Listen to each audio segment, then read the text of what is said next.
Hi guys, and welcome to your daily tarot reading for Saturday the 22nd of February. Thank you for joining me. I'm using the Gilded Tarot for today's reading. And let's have a look at what the cards want you to be aware of for Saturday the 22nd of Feb and what energy you'll be working with.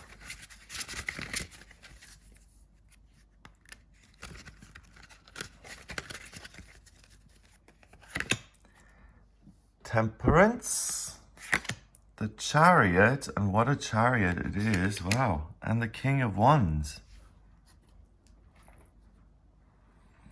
Okay, Temperance is this magical goddess. She looks like the goddess of Mars, and she's sparkling here in the universe, and she's got one cup which is full of fire and passion and heat.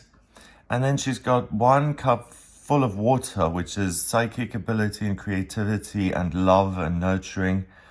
And they kind of balance each other out, or at least they both exist at the same time. That water isn't putting out the fire.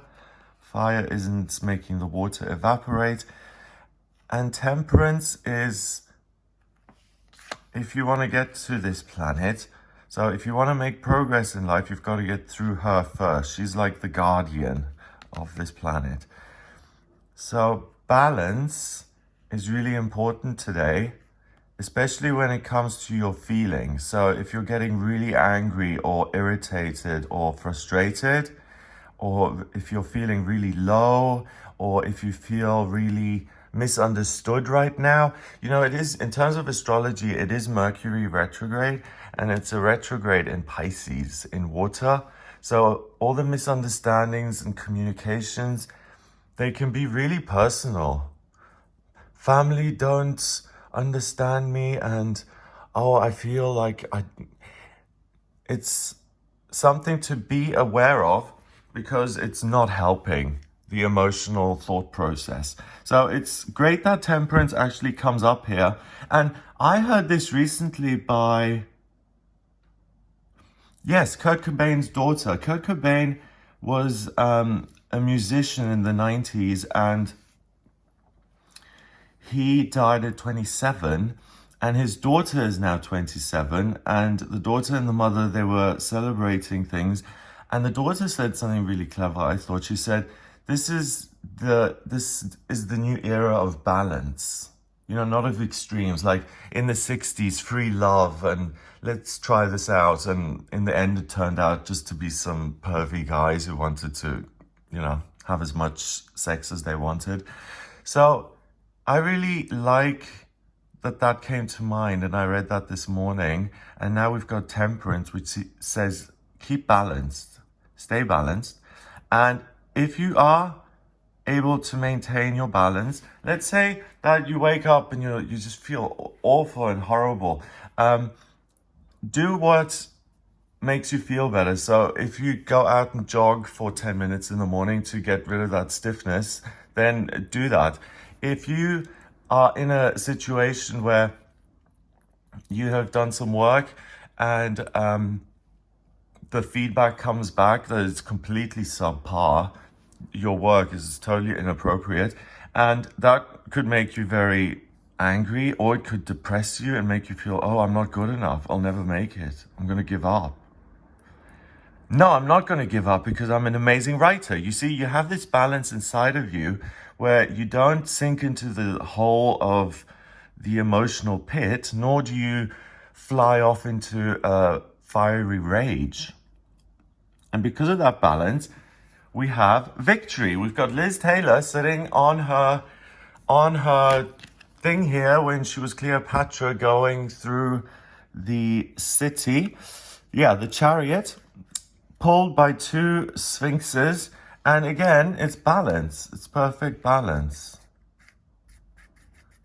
Gold and silver, light and dark.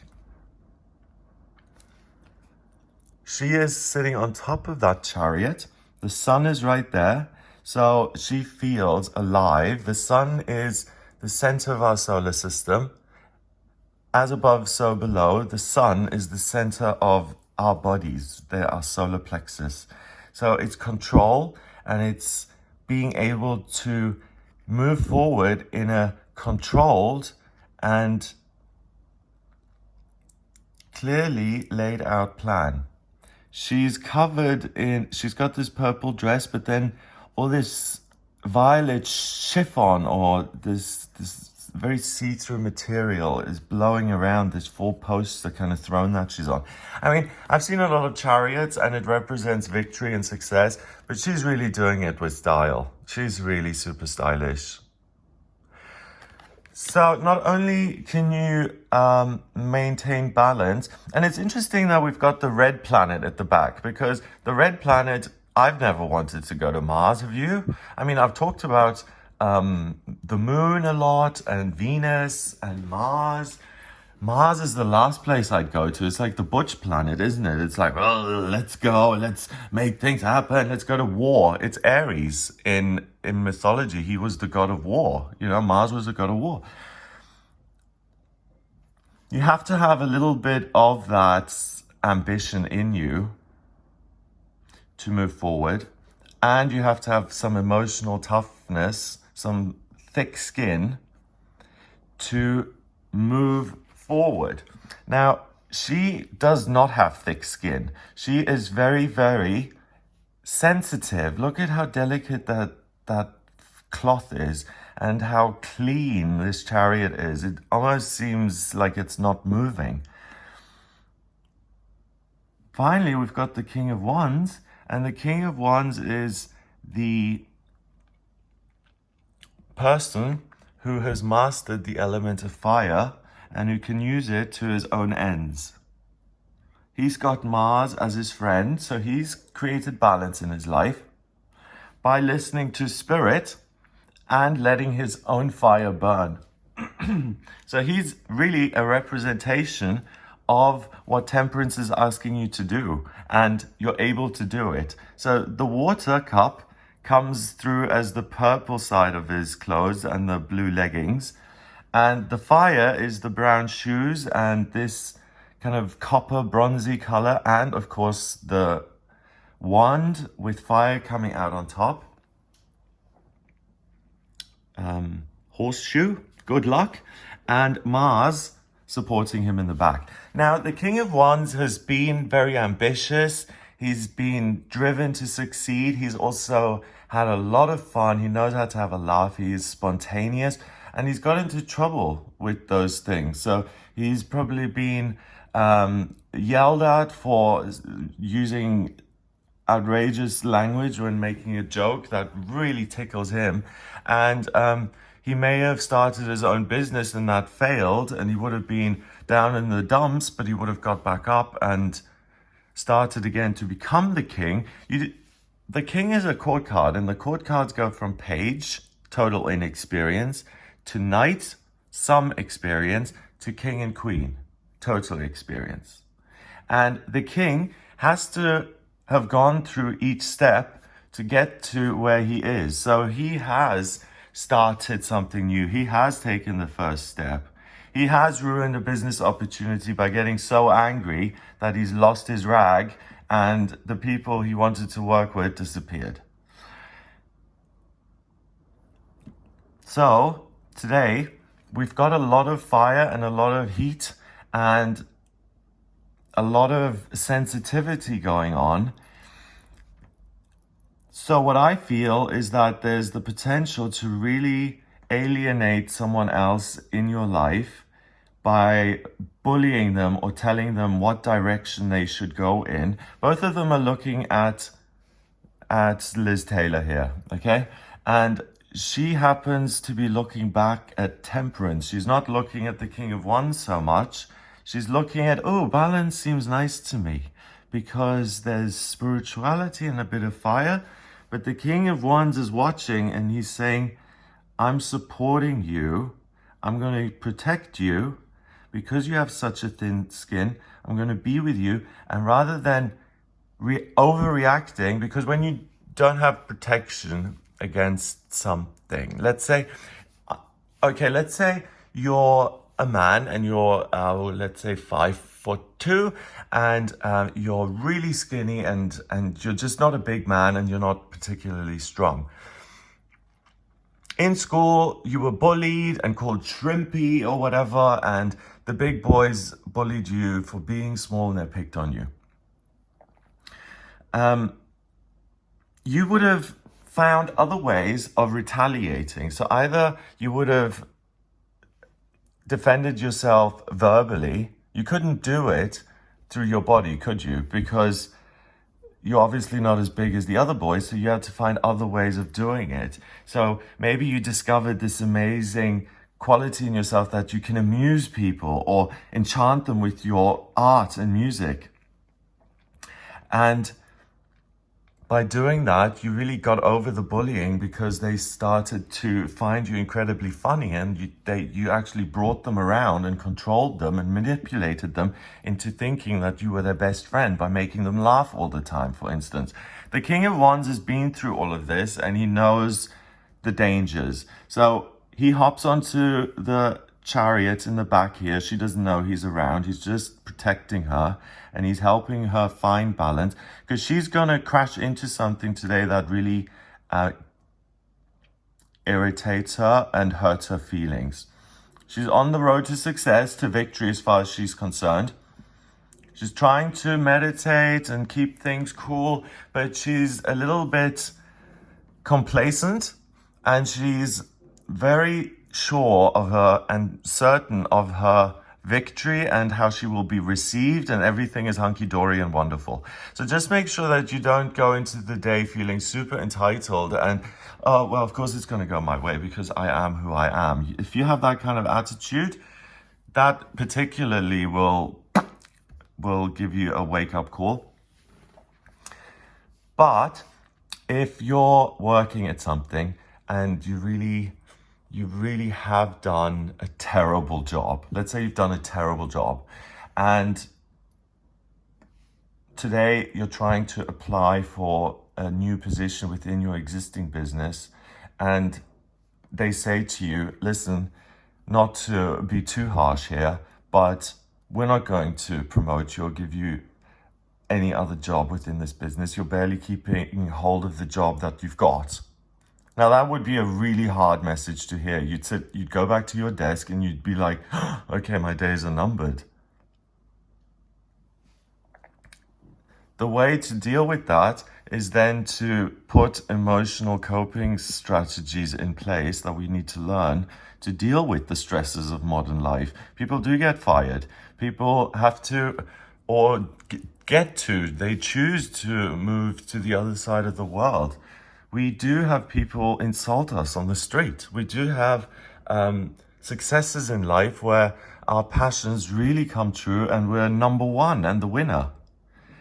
Today, she is looking over here, which is great, because she mustn't forget that there is balance in her because she's got the king on her side today. Very feminine, the chariot. Never seen it that way. Love this deck, by the way. Super feminine, she's supported by Mars, and both of them look over here and realize that the way to overcome the trouble is to be balanced and to say, okay, you think I'm barely holding on to this job. I'd like to know more. What is it that you feel is not right and what could I do to improve? So instead of saying, how dare you, you actually look at the difficult thing that's been said or that you're confronted with, and you look at practical ways of solving it. Ideally with other people, that's the way to gain their respect. If you try and get people to feel sorry for you, I remember Heather Mills, bless her. She went on, she was Paul McCartney's wife, and she was so unpopular in Britain. They crucified her in the press. And she went on a TV show and she really wanted to get people back on her side. So she really cried. She really didn't hide the tears. She really deliberately cried. And she said, I've been treated worse than a murderer. And it's just been so awful. And it really, they had dragged her name through the mud, gold digger. And she wants Paul McCartney's money. And he's our Beatle. And who is she to come in? And all of this stuff, so hardcore. And that woman, she after that appearance on TV, they hated her even more. It didn't work at all. And she had to kind of go away. Seriously, I think she went to America or she left the country altogether because she was trying to win people's sympathy in a manipulative way. And that's a theme at the moment. Manipulation doesn't work at the moment. It really ends up in immediately blowing up. Other people are very wary of that kind of thing, and they're very weary of it. They're tired of it, and they can kind of smell it. And if this person comes along, you're like, okay, she's going to want something, right? I mean, she's here. So make sure that you keep things in perspective, and this is one day in your life where you can really succeed in creating an emotional support system for yourself by learning how to react properly, by listening to Mars and your intuition and finding balance in yourself. That really is what the great thing is, that you naturally have this balance through these three, and you are able to go to victory and success because you have a fire in your belly and understanding and compassion and creativity. And if you're able to get on with the work, the passion, the fire, and to channel your emotions into some fiery product, picture, or playing music, or creating a safari park, or designing a skyscape that emulates the galaxy on the top of your ceiling, whatever it may be. Number-wise, we've got 14 and 7, that's 21, and a court card, that's 22. And 22 is the master number of the builder. So because you have all this great balance in your life, you're really able to achieve one of your hopes and dreams and passions today because you're perfectly balanced. If you hop onto the chariot, it will lead you to victory. That's what the chariot is, a free ride to success. Have a wonderful day. If you would like a personal reading with me, please head over to the website, Gregory Scott, and click on Book Your Reading to get in touch with me and to order your reading with me. In the personal readings, I use the tarot, astrology, numerology, as well as my intuition. I can answer any question you may have, if it's about life purpose or where the best place is for you to live, or whether you should visit those relatives abroad, or whether the activism documentary is going to succeed and take off, or whether you should get into horticulture, whether that's your talent and your life purpose. If you have any questions at all, then get in touch with me. If you like the video, then please share it online. That would be fabulous. And also hit the subscribe button if you want to be part of this channel. It's a lovely community of spiritual seekers. So hit the subscribe button. I do these daily tarot readings. Monthly horoscopes for February and March are out now for each sign of the zodiac. So Aries, Gemini, Aquarius, Pisces. And then I also do a weekly horoscope for all signs of the zodiac. So with these readings, I like to take the temperature, and then I like to see it in the monthlies and the yearlies from the perspective of Aries, of Taurus, of Gemini. Yeah, really enjoy that. So I hope you have a wonderful day here. Have a fabulous weekend, and I'll speak to you tomorrow.